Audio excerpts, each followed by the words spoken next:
నమస్కారం friends. Real ఎస్టేట్లో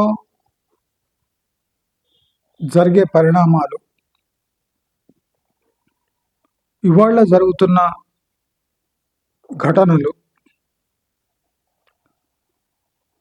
11 ఏళ్లుగా జరుగుతున్న అక్రమాలు, రియల్ ఎస్టేట్లో వస్తున్న పెను మార్పులు, రియల్ ఎస్టేట్ డిజిటల్ యుగంలో ఎంత రిస్కీగా మారుతుందో, block chain, AI, software peak స్టేజ్లో ఉన్నప్పుడు కూడా రియల్ ఎస్టేట్ ఇన్వెస్ట్మెంట్ రిస్కీగా మారింది. మన ఛానల్లో ఎప్పటి నుంచో ప్రజెంట్ రియల్ ఎస్టేట్ సిచ్యువేషన్ ఒక నార్మల్ ఇన్వెస్టర్కి దీంట్లో పార్టిసిపేట్ చేసే ఛాన్స్, ఒక ఇనీషియల్ ఇన్వెస్ట్మెంట్ 300% ప్రీమియం, అది కాకుండా ఇన్వెస్ట్మెంట్స్ ఇన్ వర్టికల్ ఇన్ఫ్రాస్ట్రక్చర్ అంటే హై రైజెస్, ఇవన్నీ పాయింట్ టు పాయింట్ మన ఛానల్ స్పష్టంగా ఏం వణుకు బెణుకు లేకుండా పేరు తీసుకొని మరి మీ అందరికీ దాని గురించి అవగాహన కలిగించింది. నేను చెప్పేది ఏదైనా ఇనిషియలీ చాలా చేదుగా ఉంటుంది, ఏదో రాతి యుగం లాంటి మాటల్లాగా. లేటెస్ట్ ట్రెండ్ని నేను జీర్ణించుకోలేక చేస్తున్న వీడియోస్ అని చాలామంది అనుకుంటూ ఉంటారు. అనుకోవడంలో తప్పు లేదు, కానీ ముఖం మీద నిజాలు అంటే పిడక కొట్టినట్టు కొడుతుంటే ఇంకా నిమ్మకు నీరెత్తినట్టు సిగ్గు లేకుండా ప్రవర్తించడం ఇల్లిటరసీ అనిపించుకుంటుంది. అంటే ముఖం మీద ఎవడో పిడిక వేసిండు అంటే పచ్చి పెండ తీసుకొని ఎండబెట్టడానికి గోడకు కొట్టినట్టు మీ ముఖాన కొట్టాడు. అయినా ఇది పిడక కాదు, పెండ కాదు, వాసన బాగొస్తుంది అనుకుంటే మనం ఏం చేయలేం, అలాగే ఎండిపోతుంది అది. అంటే ఇవన్నీ అనుభవిస్తూ కూడా దాన్ని ఆస్వాదించే వాళ్ళు అంటే వాళ్ళు బహుశా పంది గుణాలు కలిగి ఉన్నవాళ్ళు, అంటే వాళ్ళకు సెన్సిటివిటీ లేదు. చూసిండ్రా మీరు పందులు, మనం ముక్కు మూసుకొని ఎక్కడ పోతామో అక్కడ మంచిగా వండుకొని ఎంజాయ్ చేస్తుంటాయి. అంటే మీరు అనేది ఏమంటే రియల్ ఎస్టేట్లో 95% పందులు ఉన్నాయా?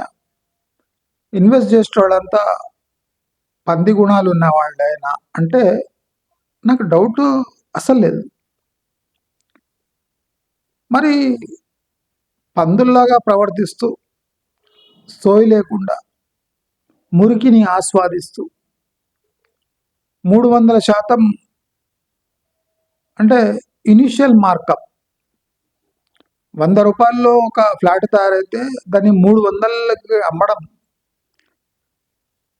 అంటే దాన్ని అందరూ జేజేలు కొట్టడం, ఆ 300 కాస్త 500 అవుతుందని ఆప్టిమిజంతో ఇన్వెస్ట్ చేయడం, ఇది ఇల్లిటరసీకి అంటే ఫస్ట్ ఇండికేటర్. అది మీరంతా ఇల్లిటరేట్ అని అది ఇండికేట్ చేస్తుంది. నేను ఎన్నో మంచి పదాలు, కఠినమైన పదాలు, బూతు పదాలు అన్నీ రంగరించి ఎవరికి ఎలా అర్థమవుతుందో రియల్ ఎస్టేట్ అలా నేను చక్క 2.5-3 ఏళ్ళుగా చెప్తూ ఉన్నాను. రియల్ ఎస్టేట్ ఎన్ని ఆల్టర్నేటివ్స్ ఇచ్చిన అన్ని ఆల్టర్నేటివ్స్ని ఎండగడుతూ ఏ ఒక్క యాంగిల్ మిస్ అయినా అక్కడ మీరు ఇన్వెస్ట్ చేయడానికి ట్రై చేస్తారని అన్ని యాంగిల్స్ బ్లాక్ చేసి అసలు రియల్ ఎస్టేట్ వైపు పోకండి అని నేను గత 2.5-3 ఏళ్లుగా హెచ్చరిస్తున్నా. ఇదే టైంలో వెస్ట్ హైదరాబాద్ పీక్లోకి వెళ్ళిపోయింది. మనం తెలుగులో మన ఛానల్ నిర్వహిస్తుంటాం కాబట్టి ఈ హిందీ ఇంగ్లీష్ వచ్చిన వాళ్లకు మన ఛానల్ యొక్క సత్తా తెలియదు. అసలు హైదరాబాద్లో జరుగుతున్న పరిణామాలు వాళ్ళకి అసలే తెలియదు. అనుకోకుండా అరవకర జనాలు వింటే వాళ్ళు జాగ్రత్తగా ఉన్నారు. మన టార్గెట్ ఎన్ఆర్ఐ కమ్యూనిటీ కూడా ఉంది. మనము పర్సనల్గా లోకల్గా పోయి ఇన్వెస్టిగేట్ చేసి ఒకరు ప్రాపర్టీని తీసుకుంటే లీగల్ ఒపీనియన్ తీసుకున్నా ఆ ప్రాపర్టీ కొన్నాక కొన్ని ఫ్యాక్ట్స్ బయటకు వస్తాయి. కొన్ని లీగలీ సాల్వ్ చేసేటట్టు ఉంటాయి, కొన్ని లీగలీ కూడా సాల్వ్ చేసే ఆస్కారం ఉండదు. అంటే నేను ఏమంటున్నా అంటే if law exist in this country it should be applicable. చట్టం ఉంది, చట్టబద్ధంగా ఏదైనా కార్యక్రమం జరుగుతుంది అంటే దానికి తగిన రెమెడీ రిడ్రెసల్ కూడా ఉండాలి. అప్పుడే దేశంలో చట్టం పాలన సాగుతుంది అని మనం అనుకోవాల్సి వస్తుంది. కానీ ఇప్పుడు ఏం జరుగుతుంది? మనం 2.5-3 ఏళ్లుగా క్లియర్ కట్గా వితౌట్ మిన్సింగ్ ఎనీ వర్డ్ క్లియర్గా చెప్పినాం. మున్సిపాలిటీస్, హెచ్ఎండిఏ, రెరా అన్నీ ఒకటే కాయిన్ యొక్క డిఫరెంట్ సైడ్స్. ప్రతి ఒక్కటి కొనేవాడి కొంప ముంచడానికే డిజైన్ చేయబడాయి. నీకు నమ్మకం లేకపోతే బిల్డర్లు మోసం చేస్తుంటే, కన్స్ట్రక్షన్ ఇండస్ట్రీ మోసం చేస్తుంటే కండ్లు మూసుకొని మా పేర్లు చదివి కొను అని మున్సిపాలిటీ వాళ్ళు, హెచ్ఎండిఏ వాళ్ళు, రెరా వాళ్ళు ఒక సర్టిఫికేట్ రూపంలో, వాళ్ళ అప్రూవల్ రూపంలో మేము మీకోసం ఉన్నాం అనే మీనింగ్ వచ్చేటట్టు బిహేవ్ చేశారు. మనం మన ఛానల్ స్టార్ట్ అయినప్పటి నుంచి చెప్పాము, రెరా అనేది చిత్తు కాగితము, హెచ్ఎండిఏ అనేది బుక్కే సంస్థ, మున్సిపాలిటీలు గల్లీ రౌడీలు. అంటే వాళ్ళు సేవ తక్కువ, రెగ్యులేషన్పై డబ్బులు దండుడు ఎక్కువ. ఇది ఈ 3 సంస్థల కార్యకలాపాల సారం. అయితే రెరా రాగానే చాలా వైబ్స్ వచ్చినాయి ఇన్వెస్టింగ్ కమ్యూనిటీలో. రెరా చాలా కఠినమైన చట్టాలు తీసుకొని వచ్చింది. దీని సర్టిఫికేషన్ని భరోసా చేస్తూ మనం ఎట్లనే ఇన్వెస్ట్ చేయొచ్చు ఆల్ ఓవర్ ఇండియా అనుకున్నారు. తీరా 3 ఏళ్ళు గడిచేసరికి, 4 ఏళ్ళు గడిచేసరికి, 3 ఏళ్ళు అనుకోండి, అసలు ఈ రెరా చట్టం ఎవరికి తోడ్పడుతుంది? ఎన్ని కేసులు సాల్వ్ అయ్యి? రెరా పరిధి ఏమి? రెరా సర్టిఫికేషన్ ఎలా పొందుతున్నారు? అసలు ఈ సర్టిఫికేషన్ వల్ల రేపు ఏదైనా లీగల్ ప్రాబ్లమ్స్ వస్తే రెరా సాల్వ్ చేయగలుగుతుందా అని ఒక చిన్న కొన్ని క్వశ్చన్స్ వేస్తే దేనికి రెరా చట్టం అంటే తన రెస్పాన్సిబిలిటీగా తీసుకుంటలేదు. ఇప్పుడు నేను చెప్పిన రెరా ఒక చిత్తు కాగితము అని. ఎందుకు? రెరాలో ఉన్న వాళ్ళు ఆల్రెడీ సిస్టంలో వర్క్ చేసిన వాళ్ళు, వాళ్ళకు కరప్షన్ ఎలా వర్క్ అవుతుందో ఈ రియల్ ఎస్టేట్ ఇండస్ట్రీలో లంచాలు ఎంత కామనో తెలిసిన వాళ్ళు. కాబట్టి మీరు రెరా లాంటి ఇంకో 5-6 చట్టాలు తెచ్చినా అక్కడ పనిచేసేవాడి నైతికత లేకపోతే మీరు ఎన్ని చట్టాలు తెచ్చినా లాభం లేదు. ఇదే విషయం మొన్న సుప్రీంకోర్టు మొఖాన పెండగొట్టినట్టు చెప్పింది. ఏమండి, మీరు చేసింది రెరా అనే ఒక చట్ట భద్రత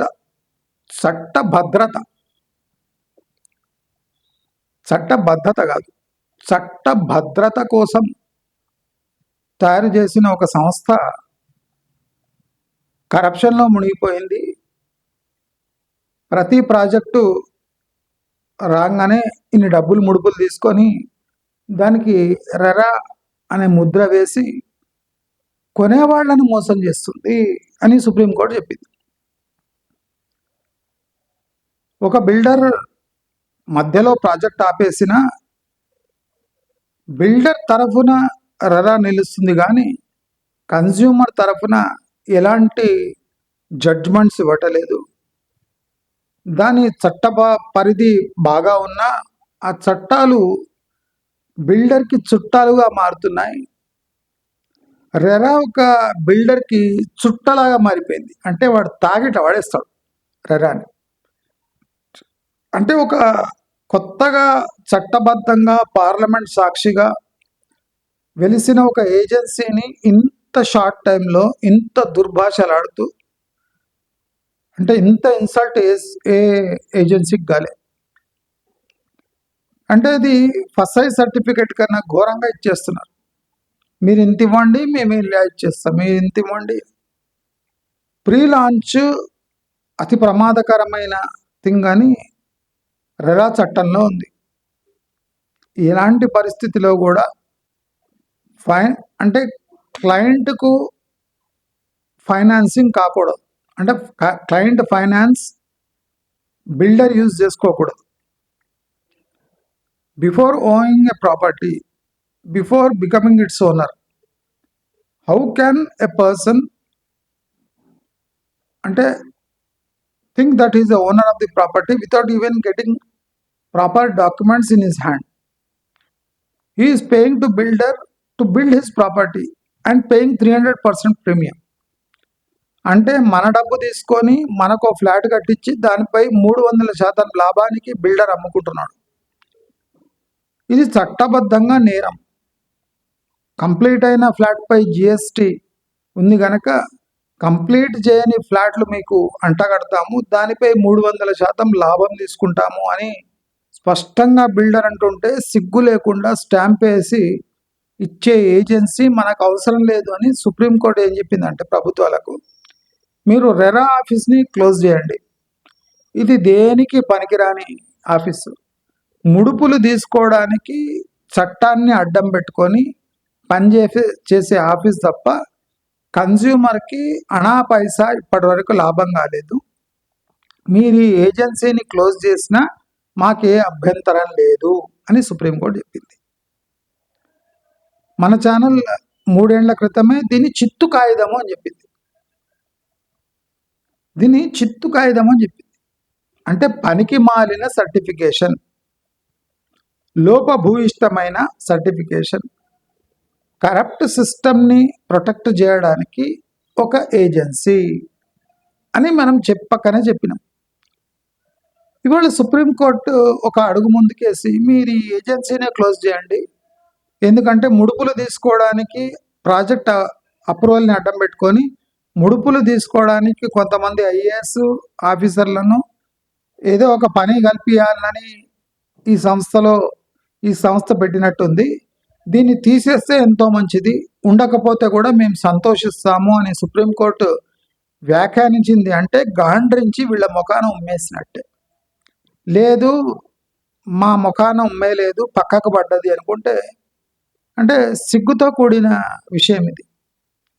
రెరా అనే ఒక ఏజెన్సీనే తూర్పాలబడుతుంది మన సుప్రీంకోర్టు అంటే మీరు అతి తక్కువ సమయంలో ఎంత బ్యాడ్ నేమ్ సంపాదించారో దీనివల్ల మనకు స్పష్టమవుతుంది. కాబట్టి తెలంగాణ ప్రజానికం, ఎస్పెషలీ తెలంగాణ ప్రజానికం. నెక్స్ట్ ఆంధ్ర ప్రజానికం. ఆంధ్రాలో అడ్డంగా విస్తరిస్తేనే విపరీతమైన ల్యాండ్ మాస్ ఉంది. ఇప్పుడు వర్టికల్ గ్రోత్ కోసం గవర్నమెంట్ అప్రూవల్ ఇస్తుందంట. అంటే మీరు చూడండి, ఎక్కడైనా గవర్నమెంట్ ప్రజా సంక్షేమం కోసం ఎలాంటి పనులు చేస్తలేదు, ఎక్సెప్ట్ ఫ్రీ బస్సు. అంటే ప్రజల డబ్బు తీసుకొని ప్రజల్నే ముంచే కార్యక్రమాలు చేస్తుంది తప్ప ప్రజలకు అవసరమైన కార్యక్రమాలు ఏదో చేపడతలేదు. దానికి నిదర్శనమే ఈ హెచ్ఎండిఏ, రెరా ఇలాంటి సర్టిఫికెట్లు ఇచ్చే ఏజెన్సీస్. మీ సర్టిఫికేట్ చూసి బ్లైండ్గా ఇన్వెస్ట్ చేస్తే రేపు చట్టబద్ధంగా ఏ ప్రాబ్లమ్స్ వచ్చినా దాన్ని రెరా ఆదుకుంటలేదు. ఇది మాకు ఫైల్ చేయలేదు కాబట్టి మాకు తెలియదు అంటుంది. మీకు ఫైల్ చేయకుంటే అది అడిగి తెలుసుకోదే బాధ్యత ఎవరిది? రెరాది. వాడు ఫైల్ చేయలేదు కనుక మేమేం చేయలేమో అనడానికి అసలు మీరెందుకు, మీకు జీతాలు ఎందుకు, మీకు ట్యాక్స్ డబ్బుల యొక్క అంటే ట్యాక్స్ డబ్బులతో పెట్టిన ఈ రెరా ఎందుకు నడవాలి అని సుప్రీంకోర్టు చెప్పింది. అంటే దీని చట్టబద్ధత, దీని సర్టిఫికేషన్ అసలు నేను చిత్తు కాగితం అన్నా వీళ్ళు టిష్యూ పేపర్ అంటున్నారు. అంటే దానికన్నా హీనంగా ఉంది. మీరు కొంతమందికి ఆశ్రయం కల్పించడానికి రెరా పెట్టారు. ఈ రియల్ ఎస్టేట్ ఇండస్ట్రీ దగ్గర వసూళ్ల కోసమే ఈ ఏజెన్సీ పెట్టారు అని స్పష్టంగా కోర్టు వీళ్ళ ముఖాన పెట్టింది. కేంద్ర ప్రభుత్వం ఎంత చెప్పడానికి అంటే సమర్థించుకోవడానికి ట్రై చేసినా లేదు, మీరు చెప్పేది తప్పు, దీనివల్ల మంచి కన్నా 100 రెట్లు చెడు జరుగుతుంది అని కోర్టు చెప్పింది. అంటే మీరందరూ ఈ రెరా సర్టిఫికేషన్, హెచ్ఎండిఏ అప్రూవల్ ఉంది అని బ్లైండ్గా వెళ్ళిపోయి మీరు క్రాస్ చెక్ చేసుకోకుంటే, లేదా రెరా హెచ్ఎండిఏ సర్టిఫికేషన్ ఉందని ఎక్కువ ఛార్జ్ చేస్తుంటే బిల్డర్ని నిలదీసే బాధ్యత మీది.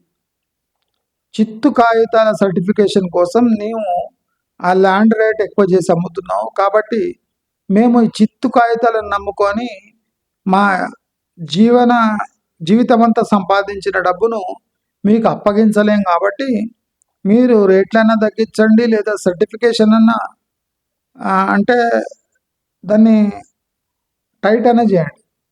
రెండూ చేయకుండా ఈ సర్టిఫికెట్లను చూపించి ఎక్కువ డబ్బులు దండటం ప్రభుత్వ ధ్యేయం అయితే మాకు ఏజెన్సీస్ అవసరం లేదు అని కోర్టులు కాకుండా కొన్ని సంఘాలు, కన్జ్యూమర్ సంఘాలు సుప్రీంకోర్టుకు తలుపు తట్టాయి కనుక ఈ వ్యాఖ్యానాలు సుప్రీంకోర్టు చేసింది. కనుక మన ఛానల్లో ఏదైనా క్యాజువల్గా చెప్పిన, చాలా స్మూత్గా చెప్పిన, కఠినంగా చెప్పిన కన్జ్యూమర్ వెల్ఫేర్ని ముందు పెట్టుకొని మనం చెప్తాం. కానీ మనం ఇతరత్ర కారణాలతోని ఇక్కడ నెగటివ్ పబ్లిసిటీ చేసే అవసరం లేదు. ఎందుకంటే real estate is full of negativity, negative basements. ఇక్కడ మనం పోయి పైన దులిపితే సరిపోదు. ఈ కింద విధికంతా కుళ్ళిపోయింది. ఆ కుళ్ళును మాత్రం మనం బయట పెట్టగలం. కుళ్ళును నిర్మూలించే శక్తి మన ఛానల్కి లేదు. కానీ ఇన్వెస్ట్ చేసే వాళ్ళను ఆదుకునే బాధ్యత మాత్రం మన ఛానల్ తీసుకుంటూనే ఉంటుంది. ఈ ఎగ్జాంపుల్నైనా చూసి మన ఛానల్లో ప్రసారమైన ఎన్నో కార్యక్రమాలు, వీడియోస్, దాని ఫ్యూచరిస్టిక్ అవుట్లుక్ ఎలా ఉందో చూసుకొని మీరే కాకుండా మీకు తెలిసిన వాళ్ళని కూడా మన ఛానల్ సబ్స్క్రైబ్ చేసుకోమని చెప్తారు. ఫ్యూచర్లో కూడా రియల్ ఎస్టేట్లో జరిగే అంటే 420 థింగ్స్ని పసిగట్టి మీ అందరినీ అవేర్నెస్ తెప్పించే బాధ్యత మాది అని మళ్ళీ చెప్పుకుంటూ, రెరా సర్టిఫికేషన్ ఒక చిత్తు కాగితం కన్నా హీనము అని అందరూ గుర్తుపెట్టుకొని తగు జాగ్రత్తలు తీసుకొని మరీ రియల్ ఎస్టేట్లో ఇన్వెస్ట్ చేయాలి అని కోరుకుంటూ నమస్కారం.